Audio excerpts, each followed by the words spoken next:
नमस्कार विद्यार्थी मित्रांनो. आज आपण भारतीय राज्यघटनेची वैशिष्ट्ये या टॉपिकवर चर्चा करणार आहोत. तर घटना समितीच्या अथक प्रयत्नांमधून भारताची राज्यघटना निर्माण झाली आणि 26 जानेवारी 1950 पासून या राज्यघटनेची अंमलबजावणी सुरू झाली. भारतातील जी काही राज्यघटना आहे ही देशातील सर्वोच्च कायदेसंहिता मानली जाते. भारतीय राज्यघटनेतील ही कलमे ही एका अर्थाने कायदेच असून ती देशातील सर्व व्यक्ती व संस्था यावर बंधनकारक आहे. अशी विस्तृत आणि सविस्तर राज्यघटना ही भारताची राज्यघटना अस्तित्वात आलेली आहे. या राज्यघटनेची जी काही वैशिष्ट्ये आहे त्या संदर्भातही परामर्श घेणे हे आवश्यक आहे. म्हणून भारतीय राज्यघटनेचं पहिलं वैशिष्ट्य जे आहे ते म्हणजे विविध राज्यघटनांचा प्रभाव. जे भारतीय राज्यघटनेवरती जगभरातील वेगवेगळ्या राज्यघटनांचा आणि वेगवेगळ्या घटकांचा प्रभाव पडलेला आहे. त्यामध्ये ब्रिटिश राज्यघटनेचा प्रभाव पडलेला आहे.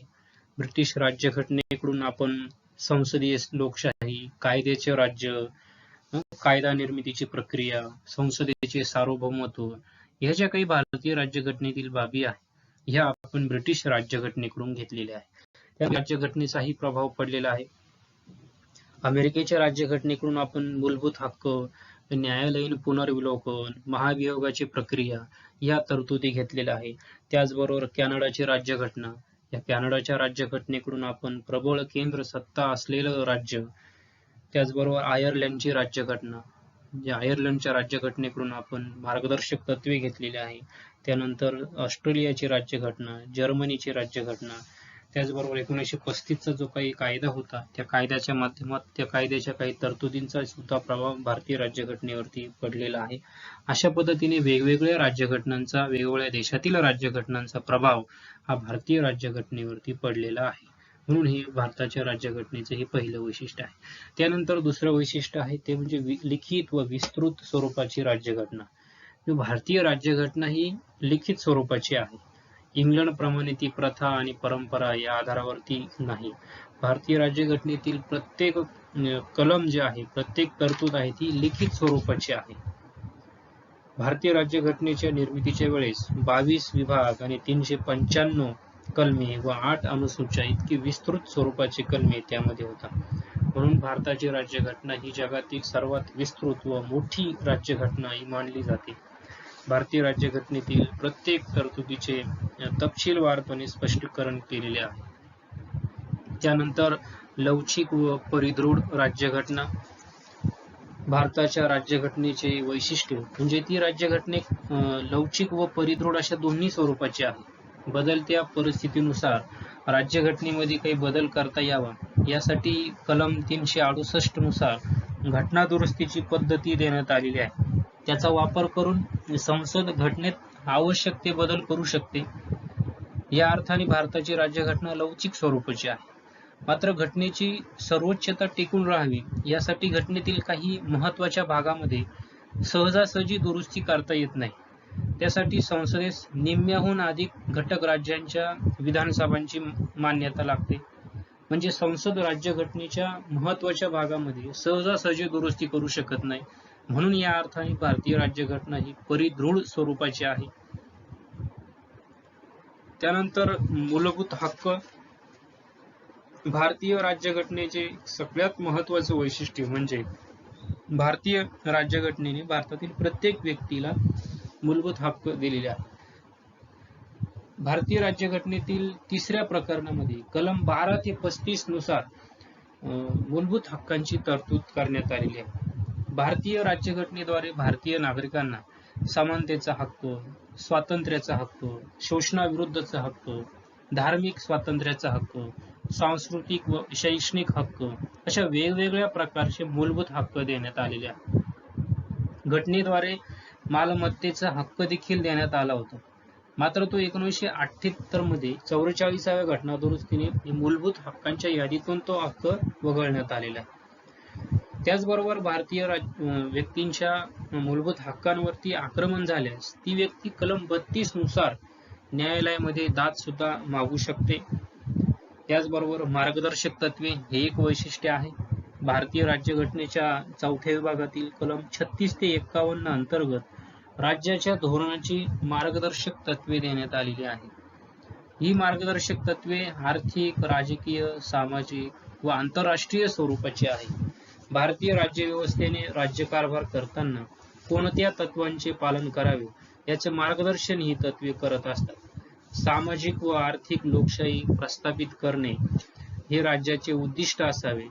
राज्याने नागरिकांच्या कल्याणात वाढ घडवून आणण्यासाठी योजना राबवण्यात हे मार्गदर्शक तत्वाद्वारे स्पष्ट होते. ही मार्गदर्शक तत्वे राज्यसंस्थेची जबाबदारी व कर्तव्य स्पष्ट करणारी आहे. त्यामुळे मार्गदर्शक तत्वांचा समावेश भारतीय राज्यघटनेचे एक महत्त्वाचे वैशिष्ट्य मानले जाते. त्यानंतर मूलभूत कर्तव्य. भारतीय राज्यघटनेची जेव्हा निर्मिती झाली तेव्हा त्यात मूलभूत कर्तव्यांचा समावेश करण्यात आलेला नव्हता. परंतु 1976च्या 42व्या घटनादुरुस्तीद्वारे कलम 51 अन्वये 10 मूलभूत कर्तव्यांचा समावेश करण्यात आला. त्यानंतर 2002च्या 86वी राज्यघटना दुरुस्ती करण्यात आली आणि त्यानुसार एका कर्तव्याची भर पडली. म्हणजे भारतीय राज्यघटनेमध्ये आता एकूण 11 मूलभूत कर्तव्यांचा समावेश करण्यात आलेले. ही 11 मूलभूत कर्तव्य भारतीय नागरिकांसाठी आहे. देशाचा नागरिक म्हणून व्यक्ती ज्याप्रमाणे मूलभूत अधिकारांचा उपभोग घेत असतील त्याचबरोबर देशाचा नागरिक म्हणून त्या व्यक्तीने काही कर्तव्य पार पाडली पाहिजे यासाठी ही मूलभूत कर्तव्य समावेश करण्यात आलेली आहे. त्यानंतर राज्याच्या धोरणाची मार्गदर्शक तत्व याचा आपण मागे उल्लेख केलेला आहे. त्यानंतर संसदीय शासन पद्धती किंवा संसदीय लोकशाही. संसदीय शासन पद्धतीचा स्वीकार हे भारतीय राज्यघटनेचे एक प्रमुख वैशिष्ट्य आहे. घटनाकारांवरती इंग्लंडच्या संसदीय शासन पद्धतीचा प्रभाव होता. त्यामुळे भारतासाठी संसदीय लोकशाही पद्धती उपयुक्त ठरेल या भूमिकेतून संसदीय शासन पद्धतीचा पुरस्कार करण्यात आलेला होता. मात्र इंग्लंडपेक्षा भारताची संसदीय शासन पद्धती थोडी वेगळी आहे. भारतामध्ये राज्यघटनेद्वारे राष्ट्रपतींना महत्त्वपूर्ण अधिकार देण्यात आलेले आहे. त्यानुसार त्या देशाचे घटनात्मक प्रमुख बनलेले आहे. त्यानंतर पंतप्रधान हे वास्तविक सत्ता प्रमुख आहे. पंतप्रधान आणि मंत्रिमंडळ ही देशाची जी काही कार्यकारी सत्ता आहे, वास्तविक सत्ता आहे, ती या मंत्रिमंडळ आणि पंतप्रधानांच्या हातामध्ये असते. मंत्रिमंडळाच्या आणि पंतप्रधानांचा जो काही सल्ला आहे तो सल्ला राष्ट्रपतीहून बंधनकारक असतो आणि राष्ट्रपतीच्या नावाने हा राज्यकारभार चालत असतो. आणि संसदेचा विश्वास असेल तर म्हणजे संसदेतील जे काही लोकसभा सभागृह आहे त्या संसदेचा विश्वास असेपर्यंत मंत्रिमंडळ पंतप्रधान यांची सत्ता अबाधित राहते. लोकसभेच्या सार्वत्रिक निवडणुकीमध्ये ज्या पक्षाला बहुमत प्राप्त होते त्या पक्षाचा नेता हा पंतप्रधान बनतो आणि त्या पक्षातील महत्त्वाचे जे काही नेते आहेत ते मंत्रिमंडळामध्ये सहभागी होतात. म्हणून संसदीय शासन पद्धती ही भारतीय राज्यघटनेचं महत्त्वाचं वैशिष्ट्य आहे. त्याचबरोबर न्यायमंडळाची पद्धती आहे, एक स्वतंत्र न्यायदान पद्धती आहे. न्यायमंडळाची स्वायत्तता किंवा स्वतंत्र न्यायदान पद्धती हे महत्त्वाचं वैशिष्ट्य हे भारतीय राज्यघटनेचं आहे. कारण भारतामध्ये न्यायमंडळ हे कार्यकारी मंडळ व कायदे मंडळ यांच्या प्रभावापासून मुक्त आहे. भारतीय राज्यघटनेने न्यायमंडळाचे स्वातंत्र्य व श्रेष्ठत्व मान्य केले आहे. भारतात न्यायदानासाठी एकेरी पद्धतीचा स्वीकार करण्यात आला आहे. कारण केंद्र सरकार व राज्य सरकार यामध्ये न्यायविषयक अधिकारांची विभागणी करण्यात आलेली नाही. भारतात सर्वोच्च न्यायालय ही न्यायदानाच्या प्रक्रियेतील सर्वश्रेष्ठ संस्था आहे. सर्वोच्च न्यायालयाच्या नियंत्रणाखाली उच्च न्यायालयांची निर्मिती करण्यात आलेली आहे, तर उच्च न्यायालयाच्या नियंत्रणाखाली कनिष्ठ न्यायालयांची निर्मिती करण्यात आलेली आहे. भारतात सर्वोच्च न्यायालयाचे निर्णय हे सर्व प्रकारच्या न्यायालयांवर बंधनकारक असतात. तसेच काही महत्त्वाचे खटले हे सर्वोच्च न्यायालयातच दाखल केले जातात.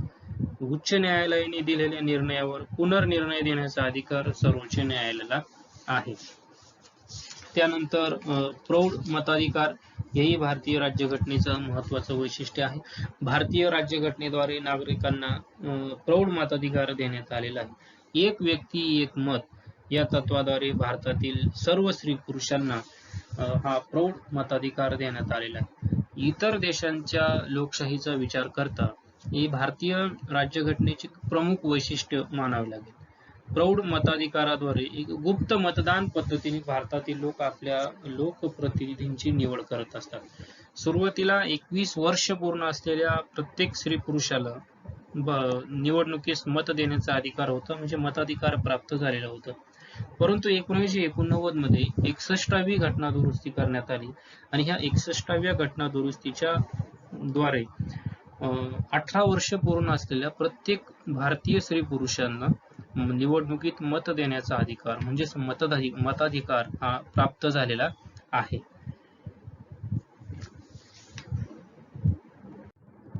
यानंतर एकेरी नागरिकत्व. भारतीय राज्यघटनेत कलम 5 ते 11 नुसार नागरिकत्वासंदर्भात काही तरतुदी करण्यात आलेल्या आहेत.